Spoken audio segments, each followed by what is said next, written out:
जिज्ञासा है कि कोई अच्छे भाव से तीर्थ करने के लिए जा रहा है और उसका एक्सीडेंट हो गया, तो उसका कौन सा?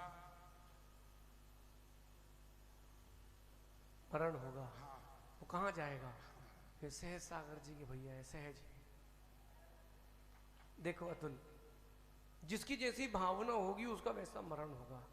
तीर्थ क्षेत्र में भी रहकर के अगर किसी के कासायिक परिणाम चल रहे हैं तो उसका मरण बिगड़ जाएगा। और अगर तीर्थ क्षेत्र के लिए गमन कर रहा है और बीच में उसको कोई ऐसी समस्या हो गई, आयु पूर्ण हो गई, निश्चित मानना उसकी सदगति होगी।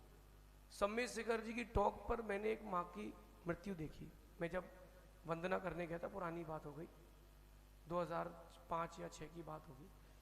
भगवान अभिनंदन नाथ स्वामी की टॉक पर उनका अंतिम समय निकला। जब हम 2 वंदना की थी मैंने उस दिन, पहले वंदना में वहीं थी वो, सेकंड वंदना में मैं जब गया तो वहीं थी। मुझे लगा कुछ गड़बड़ है, तो मैंने डंडा जो था उससे टच किया तो वो गिर गई। मैं समझ गया कि आप सब बोलोगे कि वाह कितना अच्छा मरण हो गया, भगवान की टोक पे ही मरण हो गया। हाँ, क्षेत्र का प्रभाव तो पड़ता है। किसी के भी प्राण निकले, भगवान ऐसे ही निकल जाए, सर्वश्रेष्ठ है। लेकिन उसने अपने अंतरंग में कसाय के परिणाम कितने मंद हैं, उसके उस समय के परिणाम कैसे, मृत्यु का निर्णय वो होगा। अगर क्षेत्र आदि की वंदना, गुरु आदि की वंदना के लिए जा रहे हैं और रास्ते में कोई दुर्घटना हो जाती है तो ये मान के चलें अपन कि निश्चित उसका शुभ मरण हुआ है, क्योंकि उसकी भावना, उसका लक्ष्य सही था। एक बात भगवती आराधना में लिखी है कि अगर कोई साधु बहुत बड़ा पाप कर चुके हो, दोष हो गया हो और वो अपने गुरु के पास प्रायश्चित के लिए जा रहे हैं और रास्ते में उनकी आयु पूरी हो गई, तो भी वो प्रायश्चित पूरा माना जाएगा, क्योंकि गलती काल की है, उसके भाव तो प्रायश्चित के थे। तो भाव जैसे होंगे वैसा मरण, ऐसा समझिए। अगली जिज्ञासा के लिए तैयार रहेंगी नविका जैन, पहले से ही आ जाए। त्रिमुनि राजू के चरणों में नमोस्तु, शुल्लक जी के चरणों में इच्छा में। गुरुदेव, मेरा प्रश्न है कि मैं जाप करता हूँ गुरुदेव, मैं 1-1 घंटे जाप कर लेता हूँ, मुझे आकुलता नहीं होती, लेकिन गुरुदेव मेरा मन एकाग्र नहीं होता। ऐसा कोई उपाय बताओ कि मेरा मन एकाग्र रहे। नमोस्तु गुरुदेव। देखो मनीष, मन कभी भी एकाग्रचित्त नहीं हो सकता। इस पंचम काल में बहुत सारी विडंबनाएं हैं।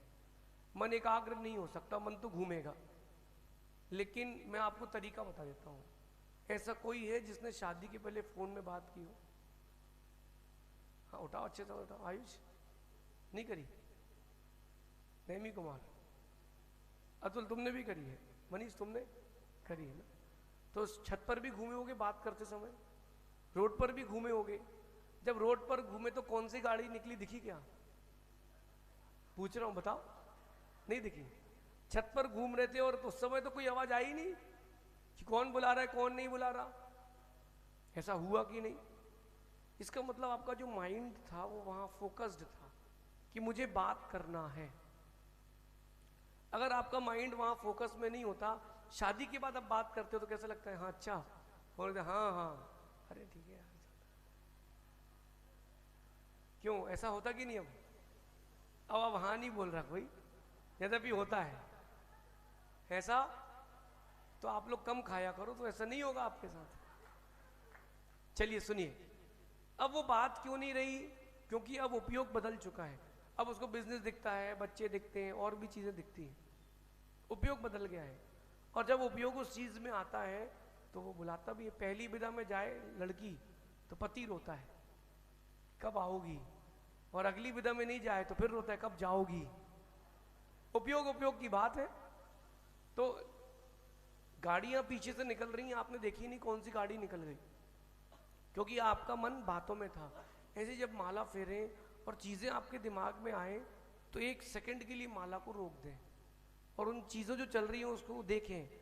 बोले बाद में अपन इस बारे में चर्चा कर लेंगे। दिमाग से खुद से बातें करना, अपन भगाते हैं तो चीजें लौट के आती हैं कि देखो अभी थोड़ी देर से बात करते हैं, अभी माला फेर लें, फिर 5 मिनट से अपन इस बारे में सोचेंगे, फिर से माला में रख जाएं। वो चीजें पीछे से आती जाती रहेंगी और आपका मन माला में लगा रहेगा। ऐसा समझ। अगली जिज्ञासा के लिए